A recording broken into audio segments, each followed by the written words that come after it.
Would you please welcome Depeche Mode?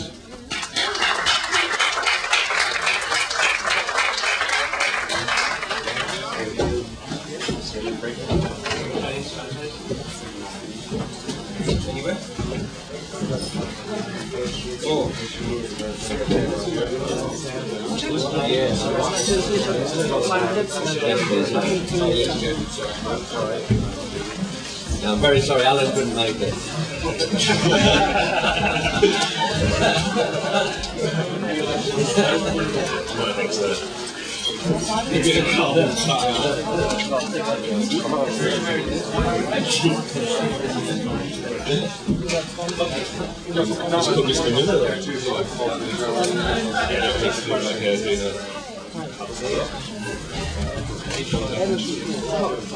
Sorry, can I get an extra? We told everybody not to smoke because he insists to smoke alone.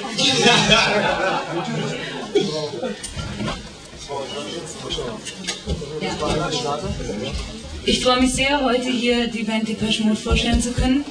Andrew Fletcher, Dave Gahan, Martin Gore, sie gehen auf Tour. Ich bitte um Fragen.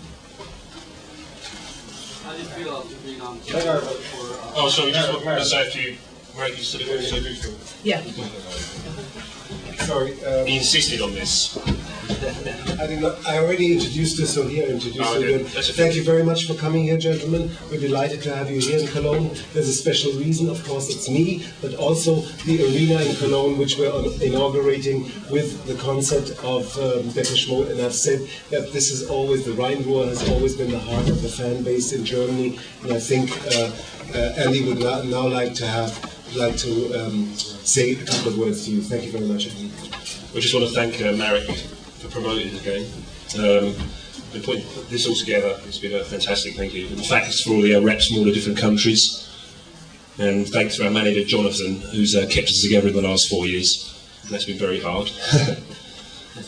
And I think 4 years ago, when we finished the last tour, we thought maybe it'd be the last Depeche Mode tour.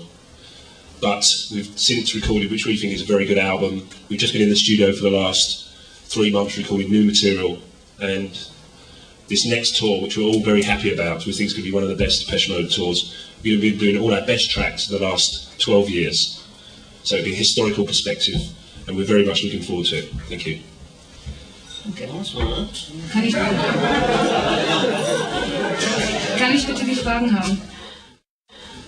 Da vorne war eine Frage. How do you feel about being on the road for this kind of long time? Are you expecting more? Are you terrified about the idea of standing on stage?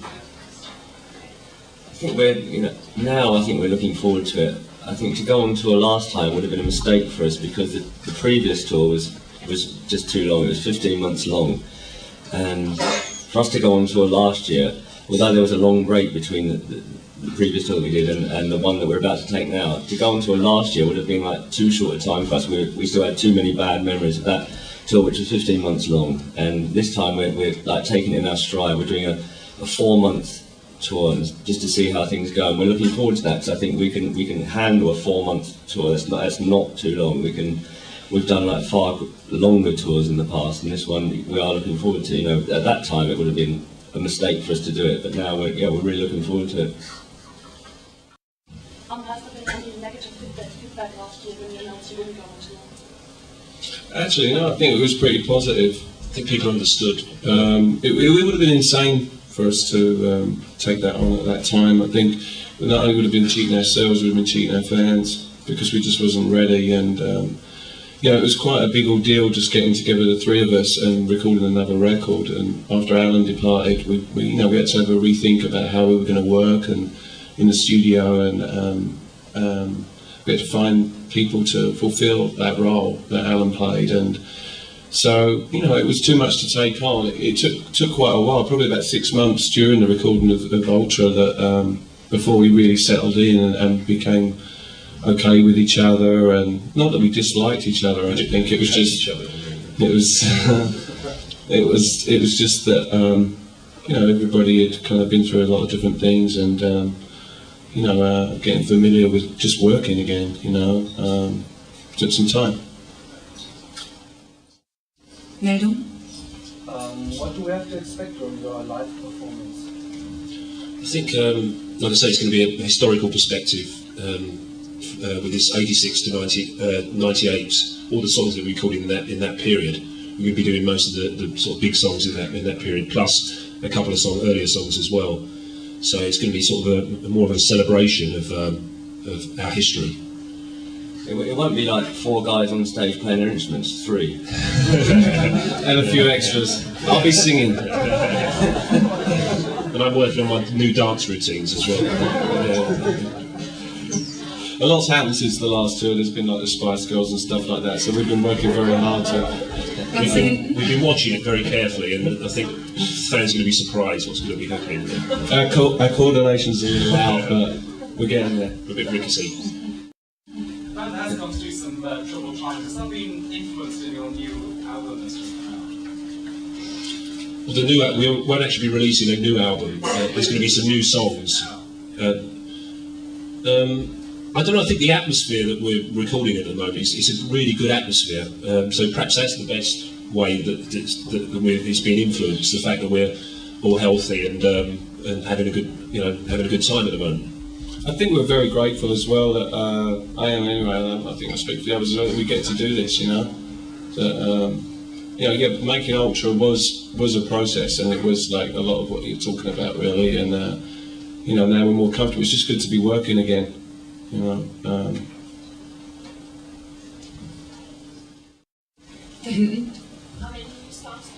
Excuse me, could you please speak a little bit louder, everybody, so everybody in the room can hear, and then the band also. Thank you very much. How many new songs are you going to present on your tour? How many new songs? Well, we'll be playing a few songs from Ultra, and there'll be a new song from this Greatest Hits. We've got a couple of new songs. There's a couple of new songs. We don't know if we're playing yet as well. How many? So, in total, we'll be playing about 18 to 19 songs, of which we've got this one song that no one's heard yet, plus we've got another 2 songs that no one's heard yet, but we're not sure if we're playing them. But of course, we haven't performed the songs from Ultra yet as well, so we only performed them a couple of times. So that's a good thing for the fans to look out for as well. I mean, it's quite strange, I have to say, sorry, that normally you do a tour, you do an album, then you do a tour. Now we've finally avoided that sort of routine, so it's quite nice that this actual tour will not be just promoting a new album as such. So it's going to be more of a historical perspective. Live, I think we play, possibly about 18 songs, usually 18 to 20 songs, and we sort of like sat down and did this list of songs that we feel we have to play. And I think we're at a stage now where I think there's about 16 songs over the last 12 years or so that we feel are not even contentious, that we don't even argue about, that we feel we have to play. It's just, that is how it is. That's like there are 16 songs or so that I think people feel cheated if we didn't play. So we build from that. So there's 16 songs you probably know we're going to play. The last 16 singles. and a couple of really old ones. Mr. Anton Korkin, has he done the visual side of the show? No, Anton. So you sounded very much like Anton, didn't He may be involved in some of the stage show, but we haven't yet decided on who we're going to use. We're still looking at about 3 different designs, and just keeping an open mind. We haven't yet decided. It's 5 years since you last toured, which is a really long time. Did you ever worry at all that some of your fans might have moved on, or do you have very loyal fans? I think our fans are really loyal. We've kind of I think we've always been sort of, I don't know why, but we've pretty much created our own little niche, and the fans have stuck with us and grown with us as well, which is really nice. And even today, just doing this press conference, there's quite a few fans outside, and it's really nice. They've been very loyal to us, and I don't think that's a worry. And to be honest, I don't think it was a consideration. Like Martin said earlier, we just didn't even consider touring at all with the last record. And there's always been pretty big gaps in between our touring. I think the thing is, we've been together now for 17 or 18 years, and we've seen bands come and go all the time. The latest big thing, they come and they go, come and go, but we just concentrate on trying to make our music as good as possible. And by doing that, I think that's the best way you can actually try and keep your fans. If you started worrying, whether there's going to be fans there, I think you'd start thinking about the music you made. We just make music for ourselves, music that we like, and then hopefully someone out there likes it, and then people will come along to the concert. The music's the most important thing. Yeah, right. Yeah, right. The 80s coming now back in fashion. Does it influence your decision to go on a historical tour? Well, I don't think you could ever say that we've been trendy. It's probably why we've lasted so long. I don't think we've ever been. It certainly helps, I'm sure. But, we like to see as a band of the 90s. We don't try and go on all these 80s compilations that come out. It just so happens our music does span the 80s and 90s. So, in fact, most of the tracks on this new album are going to be from the 90s. So, no, it doesn't.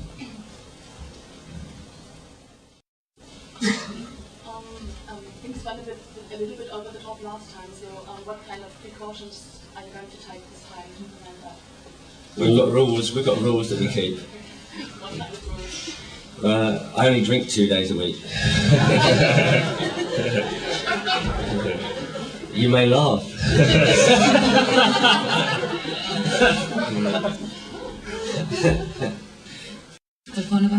You started your career in the 80s as something like a teeny band or teeny crew. What do you want to be in the end of the 90s, please?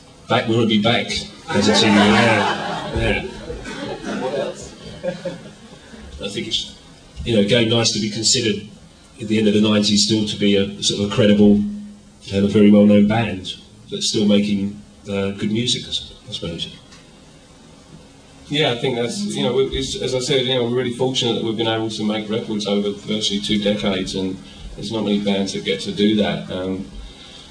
So, that's it really. I don't think I think there's too much emphasis based on 80s, 90s, 70s, 60s, whatever. We're just still making music, and we still want to play, and we still have fans that want to come and see us. It's as simple as that, really. Also, we're very lucky when we started, we were very young as well. So, hopefully we're still young now, aren't we? 36, is that young? No. That was a serious question.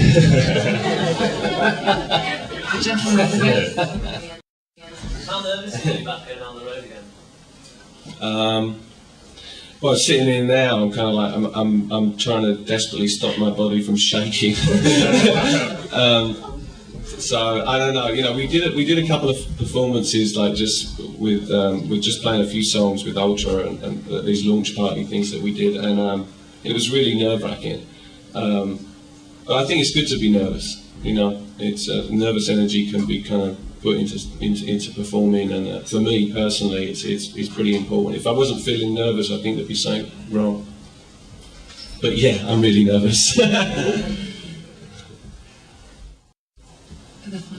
How much people could we expect on stage? Well, we're going to use a drummer full-time on stage. It's an Austrian guy.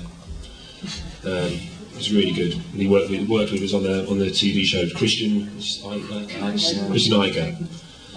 And we think we might have a couple of backing singers and perhaps one synth player, something like that. I don't know.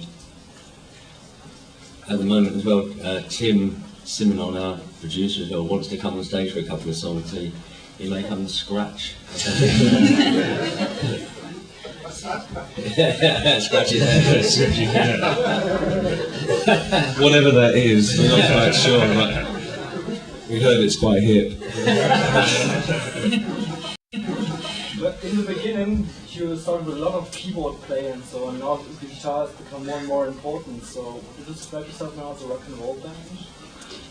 Not really. I mean, I started playing instruments when I was 13. I started playing guitar. I didn't see a synthesizer until I was about 18. So, in a way, it was unnatural for me to be a synthesizer player for like the first 10 years of our history, or whatever, no, 7 years, or whatever.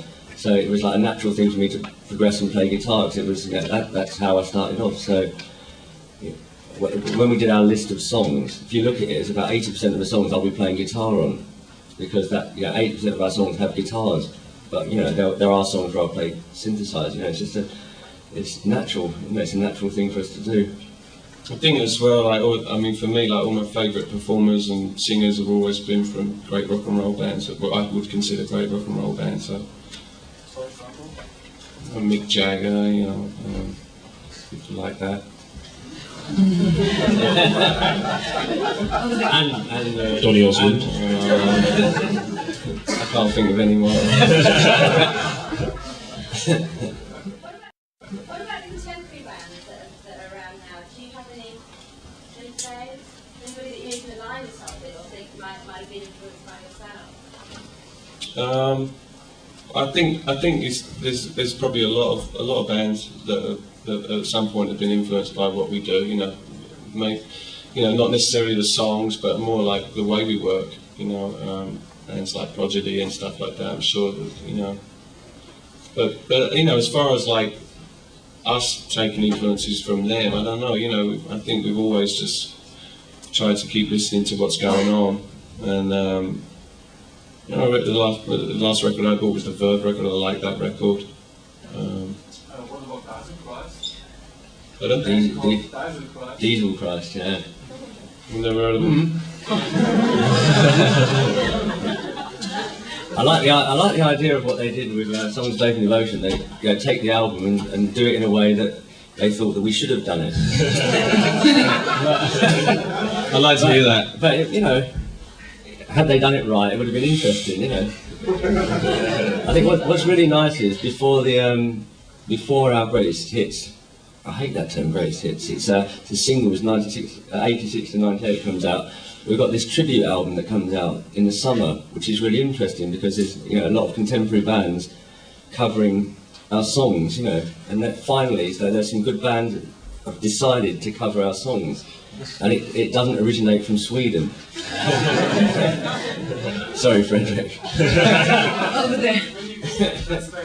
When you get to that stage when other bands are covering your songs, don't you get a feeling inside or think, oh God, we've been in this business a bit too long, maybe it's time to throw our hands and say that's enough, let's just fade out of the way?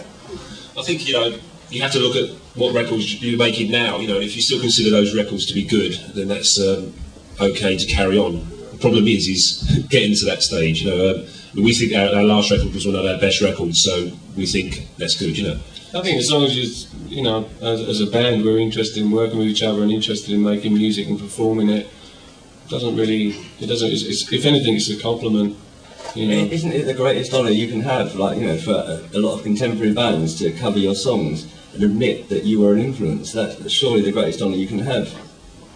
And why should we then say, oh, sorry, we've been in this game too long. You know, I'm sorry, I'll take it as the greatest honour I could have, you know. I mean, it's quite a wide spectrum of bands as well, you know, at the top end, like, you know, Smashing Pumpkins have done one, and The Cure, and what else is there? And it's the interesting thing about it is it's a lot of like alternative rock bands, so it's not particularly electronic based. You know, it's like coming from this American alternative rock angle, which we've been a great influence on.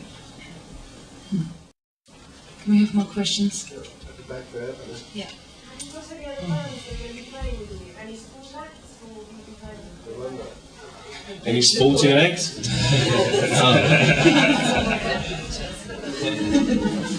We haven't yet. As Mark said, you know, Tim Simner from Bomb the Bass is going to. I know we haven't really thought about that much. Well, we are thinking about it, but we haven't decided on anything.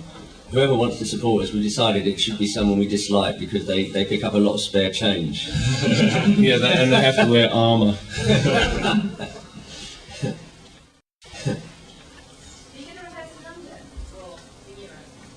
In London, probably, yeah. Well, we don't have, you know, I mean, it's harder for Dave because he lives in New York now, but I mean, it's where our families live, and you know, it's, when you're going away for 4 months, you know, we think it's important to like be as close to them as possible before we go away. It's also about, you know, common sense. We live there, you know, 2 of us live there, and there are rehearsal studios there. We could go somewhere else, but common sense dictates the fact that maybe we should rehearse in London. Plus, we're all really selfish, and 2 beats 1. Which songs did those contemporary bands cover? All across the board, really. Smashing Pumpkins did Never Let Me Down. Cure have covered World in My Eyes, and it's like there's all kinds of stuff like Fly on the Windscreen, Somebody, and I Feel You. I Feel You was That's done. Apollo, In Your Room. Apollo 440. Yeah, it's not just singles. It's album tracks and B-sides. But I'm sure that there will be a press conference for that. So can we have more questions regarding the tour? Yeah. No, it's an interesting angle, though, Anna. Interesting angle. Well, I'm working for your record company, don't I? So. Oh, sorry, that is not coming out on Intercord, by the way. No offense to Polygram. How much days do you plan for the States? Similar sort of time, 2 months, something like that. We finish actually before Christmas, so it's nice, nice little package. And also, actually, which is not on this list, we're thinking of doing some Eastern European gigs before Helsinki as well. Maybe Russia, which we've never been to before. So last question? Stephanie. This is the St John's Wood correspondent. Concerning the way you perform your music live, is there anything new you would like to experiment, something you've never tried in the past, and that would be a good occasion, because it would be one of the last tour? Is this musically? Apart from the dance routines we mentioned earlier. Something new about the music, the way you transform your music, you've got some records, the way you put it live, is there anything new? Yeah, I mean, you know, one using a drummer throughout the whole show is, you know, that's something we experimented with on the Songs of Faith and Devotion tour, and we used backing singers there, and that worked well. So we'll be using that. And like Fletch said, you know, we need a keyboard player because Alan's not with us anymore, and he played a lot of stuff. So, you know, I think, and the couple of little things that we did with the Ultra Party things that we did, it really did transform the old songs quite a bit, I think. You know, for me, it felt a lot more exciting to feel the drummer behind me and stuff. More questions? Over there.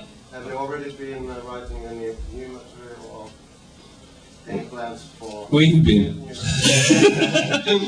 We've been in the studio for the last 2 months, and we're finishing off a single at the moment, as we speak actually, so we get back tonight and the mix should be finished. It was almost finished when we left yesterday, so we're going back and we'll finish it off tonight or tomorrow.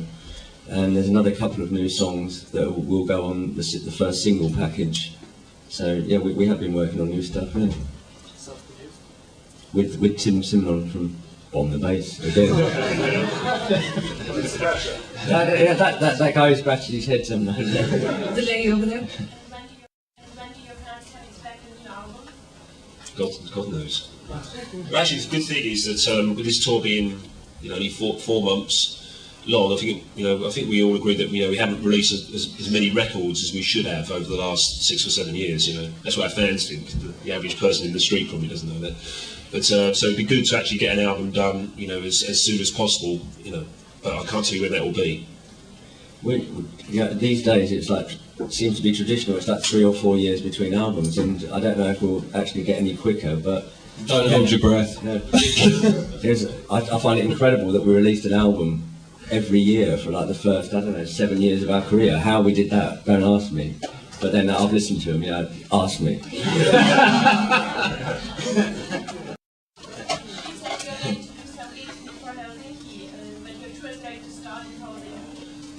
Well, not if we're going to do some gigs before.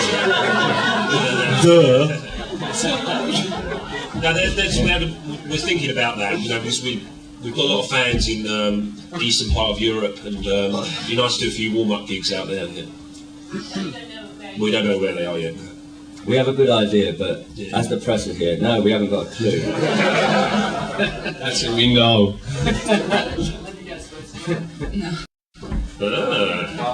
You insisted on the fact that you were using a keyboarder and a full-time drummer. Do you need to play everything live, every note? Other bands get away with playing that. It's a very interesting question, and it's weird that we've never heard a question like that before. So, yeah, we always got like attacked for years and years and years for doing that, and probably being, you know, one of the first bands to do that and openly admit to it. But yeah, it's gone on. You know, bands have been doing that for years. You know, whether it be Pink Floyd or Depeche Mode. You know that for us, it's something very different. You know, to try and perform a lot of the stuff live. But we were using computers, you know, on stage, so... It's still impossible for us to play absolutely everything live because our records are too complex. Of course we have to run computers. You know, I think that's it's a fact, you know, and I think anyone with any sense will realise that we have to run computers live.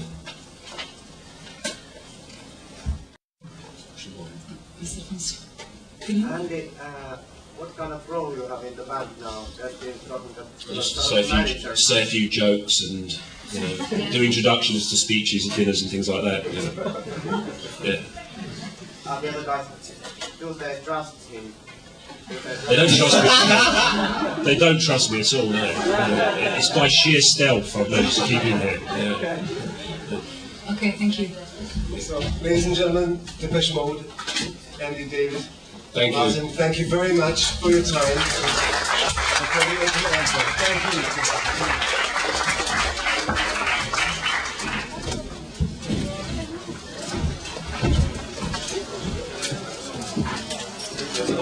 Ja, natürlich.